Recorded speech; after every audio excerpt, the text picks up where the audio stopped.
Hi, I'm Neil James from RACV Marine, and in this episode I'd like to talk about boat insurance.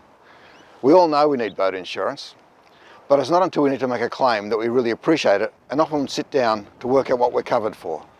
The two most important questions you need to know about your insurance are what's covered and who can drive your boat, as boating is a social activity and we often let other people drive our boats. So what's covered? Boats are made up of many parts. You've got a hull, motors, trolling motors, auxiliary motors, sails, spars, masts, fishing equipment, electronics, fridges, TVs, canvas. So there's a whole range of equipment that's covered, and so you need to know exactly what's covered in your policy and the value that it's covered for, so that you'd be happy if you need to make a claim.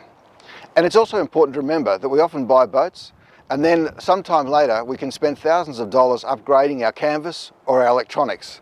And so you need to be careful that you've always included those things in your policy and know how they'll be covered if you need to make a claim. The other thing about boat insurance is you need to understand who's covered. As I mentioned, boating is a social activity and we often let other people drive our boats, one, to enjoy the experience of being on the water and our boat, but sometimes we need to have them drive our boats because we're water skiing or wakeboarding, we're fishing and we're trolling. The other thing is often we forget about is how we use our boat, and that can affect the premium that we pay. So with the sailboats we might be racing on weekends, or we might be water skiing, wakeboarding, and it's important to understand that those things are covered. Sometimes they require an additional premium to have them covered as activities. Also, there can be restrictions on how you use your boat and how far offshore you can go. So that's important to understand as well. Typically, motor breakdowns are not covered by insurance. Similarly, if you're driving a boat that is overpowered, according to the manufacturer's guidelines, or if you've overloaded the boat, all these things can affect your policy. And so it's important that you understand these well before you need to make a claim and how you're using your boat. The next big question that I think is important that you understand is who can drive your boat.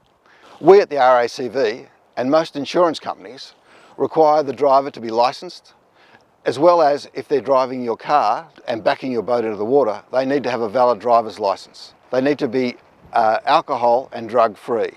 The rules on the water are the same as those on the road in relation to alcohol and drugs. We'd never recommend you underinsure your boat, but there are a couple of options in which you can help to reduce your premium. One is you have a higher excess, which means that you pay an additional fee should you need to make a claim, and that can reduce your premium. The other option that we have at RACV, which is popular and a number of other insurance companies offer as well, is layup cover, which if during the winter period or a period of time where you're not using your boat, you can insure it at a different level as if you weren't using it on the water. Boat insurance is not necessarily as complicated as you might think, but it is always important to read the product disclosure statement from your insurer to make sure that you're getting the cover that you need for the amounts that you want for the way you use your boat.